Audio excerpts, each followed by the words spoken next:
commentator bias, but I want this sploosh. I want this sploosh because, hey, I just think it's good on this map because you can get around. You have that streetway, that alleyway. You can just kind of fly through the base, but looks like we're not gonna see sploosh as we're gonna see a Luna Blaster. Okay, a way different weapon, a more blaster, of course, because it's tower control, and a Octo Burst on the side of Pyramid Scheme. So kind of different comps, kind of different. You know, they really just heard what I said and said, nah, we're not going to do that at all. We're not going to bring any bubble. We're not going to do the laser crab at all. Forget that. But anyways, we see a very, oh my goodness, a really good Zuka on the Pyramid Scheme. And with 3 players down, Trill Switcher on the back foot already, as now Pyramid Scheme are just chugging their way for that first checkpoint, and it looks like they will just about get it, unless this Tri-Slosher has anything to say about it. They will manage to take out the pencil and go for a wipeout, but the first checkpoint will be taken for Pyramid Scheme. We see the return of the vanilla Tri-Slosher here, the jetpack being able to create so much of that presence, but the Octobrush will manage to find a trade. However, the presence that the jetpack made seems to already do its job, as Krillswitch are now in the lead. I mean, yeah, both of these weapons, the Luna Blaster and the Tri-Slosher, are very good on this map because it's those weapons that can just kind of sit under Snipe and just pray that it hits somebody, and most likely work, as Krillswitch doing it another 3 down. D-Jam is still up here on Snipe. If you're Pyramid Scheme, you gotta get Krillswitch out of there. That's a good start. But there's another one. The Luna Blast is also gonna go down, but the tower was still going. Down to 45 on your first push, that's pretty good. Now, I think that once you get past that second checkpoint, then you should be really comfortable, because the second checkpoint is usually where the choke points happen, where a lot of the scoring kind of slows down. So once one team breaks through that, I think it just becomes, how can you play defense? How can you prevent the enemy from doing that to you? Yeah, and as a reminder, Krillswitch is up 2-1 in this series, and they are currently in the lead right now. So if you're Pyramid Scheme, you're definitely feeling the pressure as we are nearing the midpoint of this game. We have the GG strikes available for Pyramid Scheme. We have the Zipcaster available for the Octobrush as they take out Red Eye here, the V-Shot on the side of Krillswitch, potentially looking for another. The Tri-Slosher won't quite find it, but will manage to at least scare it away here. We're now at midpoint. Will eventually find that pick. The Zipcasters are popped for both teams here. Both pencils are just running for the hills, and now we see Pyramid Scheme just trying to really hop onto that point, but we see members falling left, right, and center as Pyramid Scheme have the tower pushed up a little bit into the other side, but is now being reset back to mid. I mean, I was hoping to see Spider-Man fight in midair with the Zipcasters, but you know what? Maybe another day. As right now, D-Jam is really far up. They do pop a jet, but unfortunately gets canceled almost right away. So that really hinders what Krillswitch can push to, because now they're going to be outmanned. The shot is one hit away from death. Their Brush is not going to get it. And just like that, the push for Krillswitch is kind of stalled right now. They do get 2 down, so that might be able to break it, but so far, they really, ever since that first push, they really haven't been able to get it a whole lot further, but that might be a commentator's curse, as tradition. Yeah, I believe that was a double from the Zuka. We see crazy, great Zuka play for both of these sides, and members are just falling left, right, and center here. Through the scuffle and the ink bath, we will see Pyramid Scheme come out on top. However, their time is running low as they are near the 1:10 mark. They need to get a good push going and head towards that second checkpoint, as this distance is a tough position to climb. The Tri-Strikes will not be popped. However, specials are available for all the other members of Pyramid Scheme. However, they are all falling as I'm talking about this, and just like that, Krillswitch are back onto the tower. They have 50 seconds to really hold on to this lead if they wish. I mean, if you're Krillswitch right now, your biggest worry is going down, is getting wiped. You do not want to get wiped. The Luna just want to make sure that pencil goes back to base. So yeah, uh, but so far they're doing a really good job of that. Only allowing one or Crow Switch is allowing only one member to really be contributing. Ooh. Nice Suka shot there, right when it's necessary. That third one gets picked, cancelled by the tower. But with about 15 seconds left, they can kind of hold on here. The brush trying to cause some mayhem. It's gonna work with a double kill. So if you're Pyramid Scheme, this is your last chance. You need to get picks here. You need your specials. You need to be a team. You cannot go down because going down is the absolute worst thing you can do in overtime. Yeah, the strikes go out. Keely, though, the Luna Blaster will be a key player for Krill Switch to force them off the tower. The Luna does go down, and it just needs one No. member of Krill Switch to hop onto the tower, and that will do it there. Krill Switch will win this set 3-1 and move on to finals. Uh, that's gotta hurt. If you're Pyramid Scheme, because you had it, like it was really, it took until like the last second you had your push going. It was just you got the Luna Blaster, which was the main threat to you. The Luna Blaster was basically like, hey, I shoot at tower, you gotta get off of it. You got the Luna Blaster, you got all the members. It was just DJM with the Tri-Sloshers was able to sneak onto tower, get the picks necessary, and they just kind of held on. And for Pyramid Scheme, now they gotta fight for third place instead of going for first. Yeah, and I want to mention there, we saw it right there. I just want to mention the great special usage for not only Krill Switch, but for both teams involved. We were seeing great Zuka shots in every single round. We were seeing great use of displacement specials everywhere. It just looks like Krill Switch, however, just used them just a slight bit better there, and that's just all they needed to take this. I mean, yeah, if you use your specials better, that's just what happens sometimes.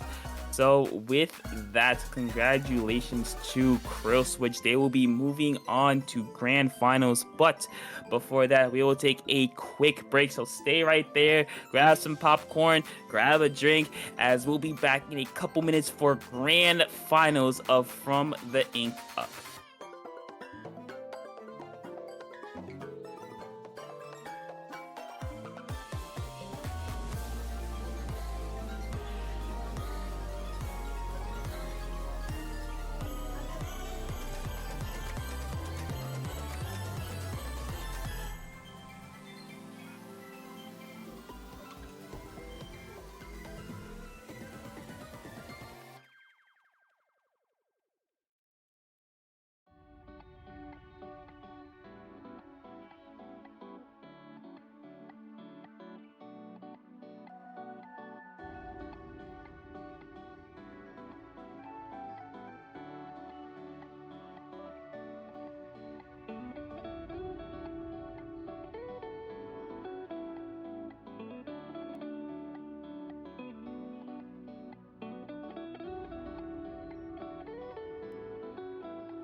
I hope you got your popcorn. I hope you got your water to stay hydrated because we are back from the Ink Up Grand Finals.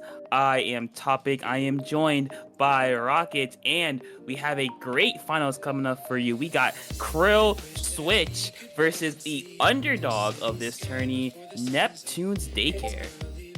Yeah, would you look at that? They beat Eating Your Veggies 3-1 in the previous semis, and just based off of that score, this is not something you expect at all. Just as a quick reminder, Neptune's Daycare are our 30th seed versus the 2 seed Krill Switch, so definitely a David versus Goliath situation here, but a very welcome one for sure. And I am just very excited to see this matchup. As we take a look at our first match, we will be on Splat Zone's Hagglefish Markets. Any thoughts on this topic?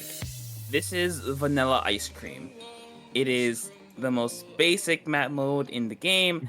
It's usually the starter map mode because you know what to expect. It's not a lot of changes, not a lot of variety, not a lot of spice to it, not a lot of flavor, not a lot of interesting, but it works. It's good. In you know what? It doesn't matter. Let's get into game. Game number one. Grand finals, we do see from Neptune's Daycare a very short range comp, of course, what we seen last time, and from Krill Switch, not a whole lot different. We do see a 52 coming up from DJM though. Yeah, you mentioned this map being a very vanilla map, and I think that's a good point to make, as this is the first game in our this is our first match in our grand finals series here. It really allows these teams to get to really know each other, get to really show their mechanical skill, not so much really map orientated or as map dependent. But we already see Neptune's Daycare off to a blazing start here, really showing why they have made it all the way here despite being underdogs, and already off to a strong start with the Booyah Bomb. However, with the response here from Krill Switch, that Zuka not finding value, but they will have Cooler on the backs of it. I mean, they do have a cooler, but can they capitalize on that? As so far, they have tried to get in. It's gonna work now as Neptune's Daycare can go 2 down, 3 down. The late wipe, there it is. And now Krill Switch has the opportunity to give Neptune's Daycare a taste of their own medicine, but a bit more effectively because they do have that pencil. They do have that range to work with. They do have that kind of like laser tag-esque weapon that can just like, hey, I see you, you get like 40 damage, and you have to deal with that. Yeah, and I mentioned how Neptune's Daycare is here for a reason. Krill Switch is our number 2 seed and here for a reason as well. And we're seeing trying to retake it. Neptune's Daycare will throw the Booyah Bomb, will manage to find 2 players of Krill Switch, but not before Krill Switch will take the lead here. Now penalty now inflicted onto Krill Switch, but strong hold from them, all things considered. Now does Neptune's Daycare turn to hold, as they have the specials to hold as well. They have those tri-strikes. They have the ability to continue the lockout. They will be popped here, as well as the Booyah Bomb as well. Just the continuous delay of these specials could be what they need to flip the lead, and it looks like they will do it. I mean, yeah, they're able to flip the lead as Krill Switch gets 3 down without only using 1 special. That's very, very good, because now, or I believe 2 it is, so now they have the opportunity to build up those specials and keep Neptune's Daycare out with that special advantage that they will have. And that's a great pick there, getting rid of the cooler, getting rid of the Booyah Bomb as well, putting the pressure on Neptune's Daycare. And now Krill Switch can really start to leave their mark on this game. They can get more, they can get a lot more. And with them eating through the penalty, that could be a really easy lead, though. The splash, though, those dualies might have another thing to say about it. Going for a very long flank, undetected, falls through the grace. Unfortunate mishap there, as they're gonna be forced back and go down without popping their special. Yeah, it has been back and forth, but it seems like Krill Switch might get the final blow here if Neptune's Daycare can't find an opportunity to hop on it, and it doesn't look like they will. Krill Switch will take our first game of this grand finals 1-0, and really the theme of that match was just Neptune punching, but Krill Switch seemed to punch back with a greater force. I mean, yeah, they got knocked down. Guess what? They came right back up, and Neptune's Daycare knocked them down again. Krill Switch came right back up. So It's like you said, it's very David and Goliath-esque. Like you have Krill Switch getting punched repeatedly over and over again, but they're not falling. They are standing up and they are saying, "Hey, we are winning this. We don't care who's in our way. Your Cinderella run ends here. The clock's gonna strike at midnight, and we will be the ones to win this."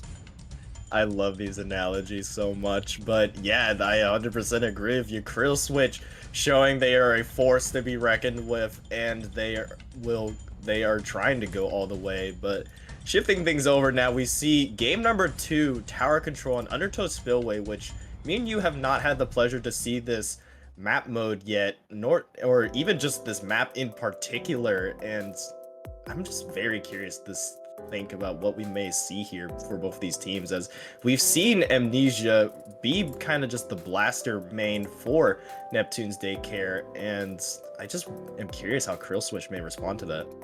And well, I think actually, we might see the Tri-Slosher from DJM here, Ooh. because Inkjet is generally on this map. You're able to get up on that top left side relatively easily. Slosher, just being a Slosher, is very good in general. You have the Toxic Mist, one of possibly my favorite specials, because you kind of just say no, and you can't let people move. Now, when you talk about TC on this map, the first checkpoint might as well not be there, right? It's like it's like 4 steps away, Yeah. basically for free. But once you get past that, the second checkpoint, I think the second checkpoint is a lot harder because you're at such a high disadvantage that any we might see a heavy edit and the pencil, any semi to mid to long range weapon kind of bullies you off that second checkpoint. Yeah, we see There's one right Amnesia's there.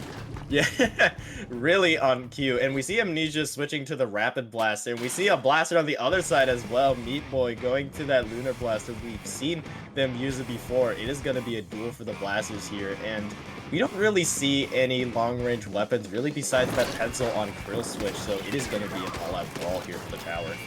I mean, yeah, just because both of these teams technically have 3 short-range weapons. I guess the Rapid Blaster Deco could be more that medium to long range, depending on where it's positioned.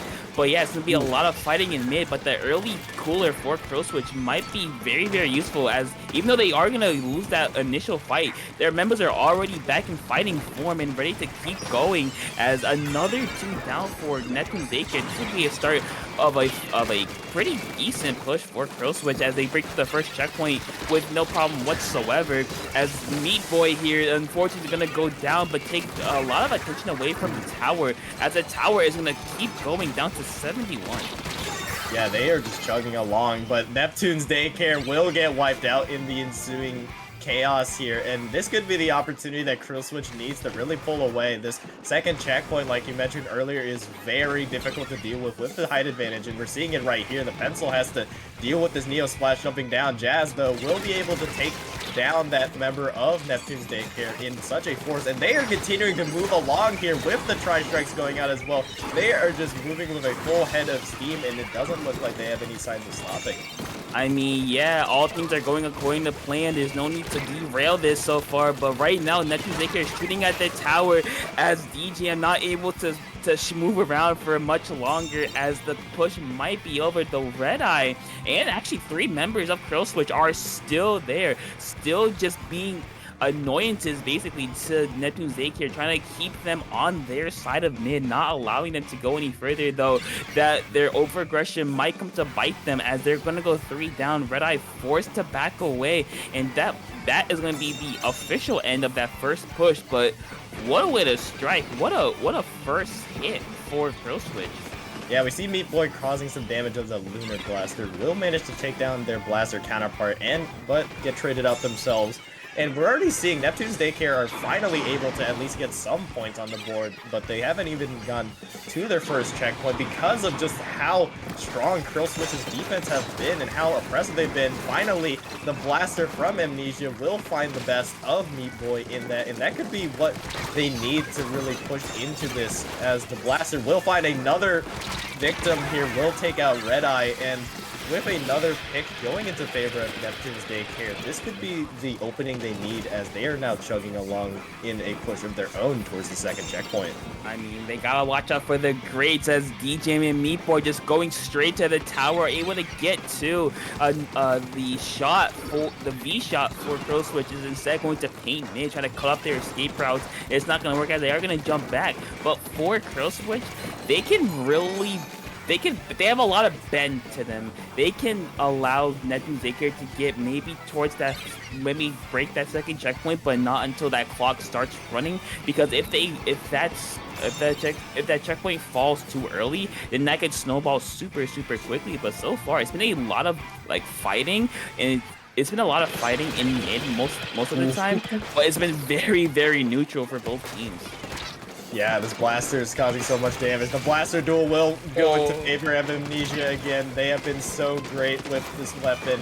But with 1:10 left, the rest of Neptune's Daycare as well as Amnesia needs to get into the side of Krill Switch, as Krill Switch have just shown to be a very dominant team here. You see all the members pretty grouped up together, really just deathballing their way through Neptune Daycare's side of the map. We see the Lunar Blaster finding two in its wake before they are taken down. It is only left to this Neo Splash with Tri-Strikes for the side of Neptune's Daycare, and they just have to fall back and wait for their team to regroup here, but the time is dwindling for Neptune's Daycare to get back into this.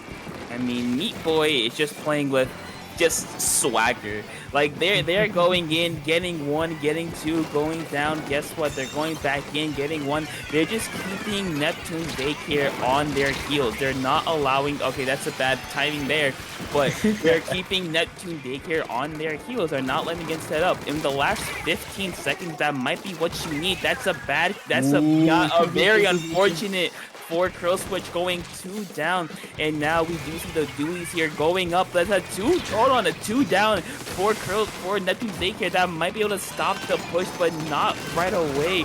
Jazz here gonna go down again. The Zuka's gonna come out. DJM hops onto tower, and that will be it. Krill Switch with a 2-0 lead. And if you're Neptune's Daycare right now, the clock's at 11 o'clock p.m. You have 1 hour left. You gotta give it everything you got, or else once 12 o'clock hits, reality sets in. Yeah, and it's almost like the way Krill Switch is playing, that clock might as well be at 11:59. It is looking very dangerous for Neptune's Daycare, but they are here for a reason. We have seen crazier things happen. I'm not going to manifest it, but it is possible for a reverse sweep potentially, but it is quite a hill to climb here, as we saw there just a little bit unfortunate at the end. We saw the dualies really create so much presence for the rest of their team to try to get in, but they were pretty much dead in the water as they were the last players standing. And overall, really well played for the members of Krill Switch. They got one great push in near the beginning of the match and never looked back. I mean, they just played solid defense. They did not allow for Neptune's Daycare to really get anything going. Yes, they got a push down to 76, I believe, 77. It's in the 70s, basically. They did not allow them to get any real momentum going. They had an opportunity at the end, but it wasn't enough. And now, if you are Neptune's Daycare, the climb up the mountain starts right now with game number 3, Clan Blitz Museum. Yeah, you cannot think the entire series. You need to think one game at a time, and Museum is a good map to start off with. You need to develop that aggressiveness that we've seen from Neptune's Daycare that got them this far, and we've seen them display on Clan Blitz, and I think they have the capability to do it, but thinking about doing it and actually doing it is entirely different, especially since we've seen how well Krill Switch have been able to defend, not only defend, but just counterattack so quickly. Yeah, and I think specifically on Clan Blitz is for both teams, basically, how well can you keep up that clan rotation? How long can you open those baskets? Because if you're pushing on Clan Blitz, you really want to get a good or like a really good opening score, maybe like under like 60-50, because then it means it takes 2 power clams for the enemy team to take lead. So for either team, it's about, can you one, stay alive long enough to get the clams, stay alive long enough to get the specials, and use them all at once to really cause some damage. But here we go, a potential last game of the tourney. Krill Switch, Neptune's Daycare, game number 3. Let's see if anything changes. And the sploosh is back. You gotta watch out for the sploosh. The sploosh Meat Boy has been shown to be so impactful with the weapons they pick. We see an early pick already for the side of Neptune's Daycare. It seems like that Gal was just bringing the aggression straight to Neptune's Daycare, and if you're already up 2-0, that's the aggression and confidence that you needed to really push in there. Just not working out really effectively. But back to what I was talking about, just the presence that Meat Boy creates and the aggression that they play. I'm already dominant and showing right here, managing to find one, not really finding the second with that throw, but already presence shown. Look at the amount of clams that Krill Switch already has on this push. Oh my, yeah, they have a lot more, but thankfully for Neptune's Daycare, they might be able to stop them. Meat Boy gets another power clan, gonna get down to 60. What a way to open up this game. DJ in here with 3 more clams, 4 more clams, and they get it down to 51. That might be the end of the first push, but nope, Red Eye is gonna go for the block jump. No, about 2 inches too short. But even without that clam going in, that is how you open the game. That is how you say, hey, this game is over already. We are winning this, and you're just in our way. You're an obstacle. We're overcoming that. Yeah, if I were to describe how Krill Switch have played this match so far, it is just running straight through a bunch of drywall. Just straight, full aggression, nothing can stop us, full steam ahead, and with such an aggressive play that has worked so far. We see here, Meat Boy not finding value there because of a great 2v1 taken from Neptune's Daycare. They have an opportunity to recollect themselves and really breathe, but no more mistakes can be made as it is put up or shut up time. They need to find an opportunity to strike. They have the specials available. Let's see if they can really help them well as we see the splashdown already being activated. I mean, if you're in Neptune's Daycare, your biggest obstacle is the pencil, and the only real special you have to deal with it is the Booyah Bomb. So if you don't have a Booyah Bomb online, the pencil just kind of sits there, plays laser tag, gets a coloring book, grabs some crayons, and just like it just starts drawing and doing whatever it wants. Just starts chilling in that upper corner. Because right now, that's exactly what's happening. Neptune's Daycare is kind of stuck here because they can't deal with the pencil, and so far Krill Switch is taking full advantage of that. Nice sneak there, trying to go in, it's not gonna work, and already Krill Switch is on mid and putting a lot of pressure on Neptune Daycare's plat.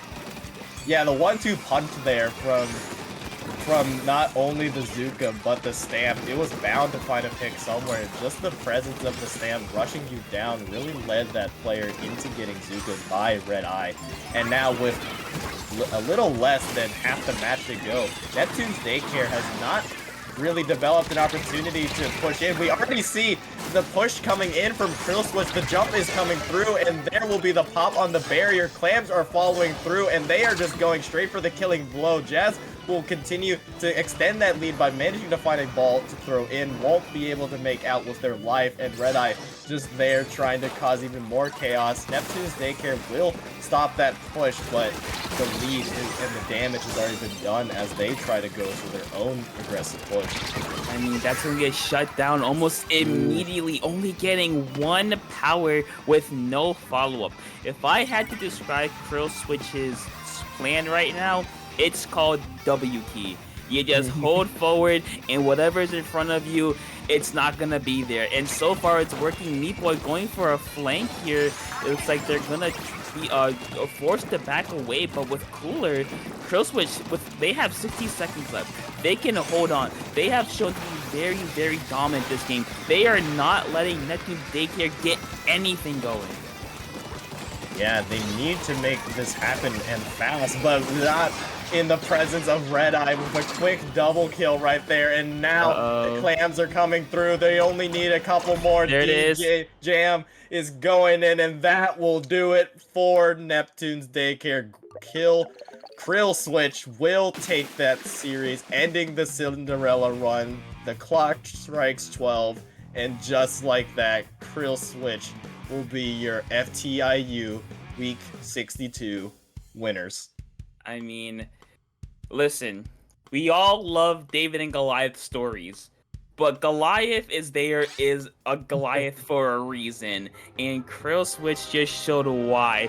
Just a very dominant game one. They came out the gate swinging. They had nothing to lose. They were throwing haymakers left and right, a couple body shots here and there, but they were just swinging with very little in the way of caution, as that's a nice double kill by Red Eye to kind of seal that game. The couple of power clams, and never mind, Meat Boy on the flank just throwing clams from above to score.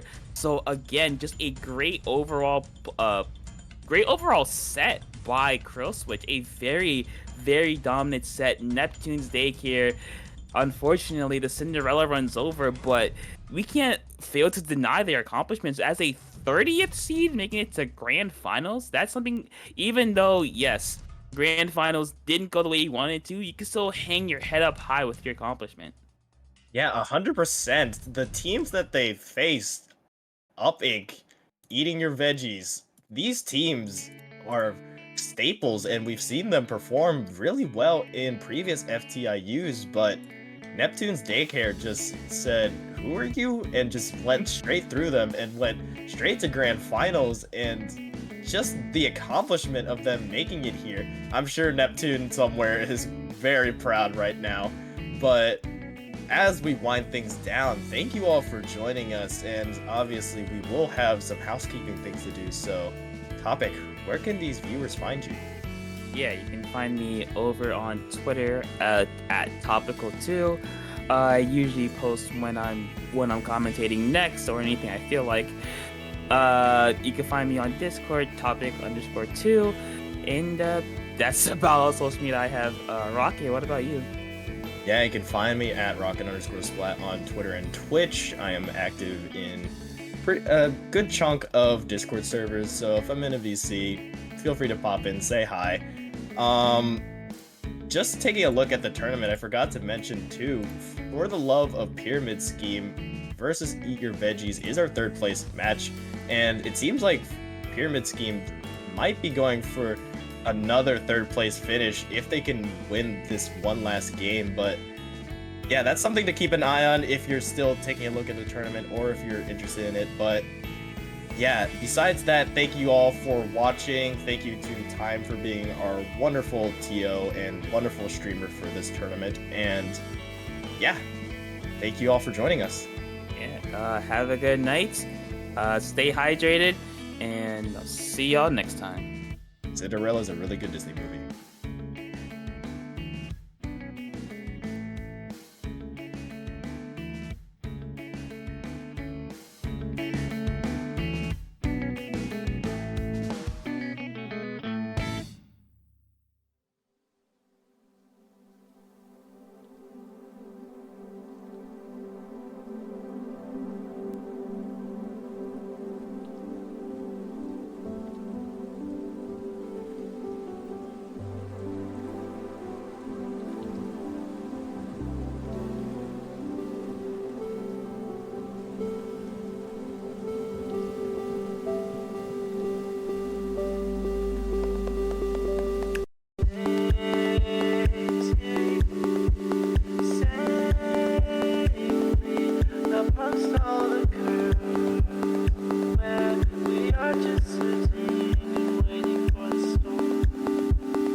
So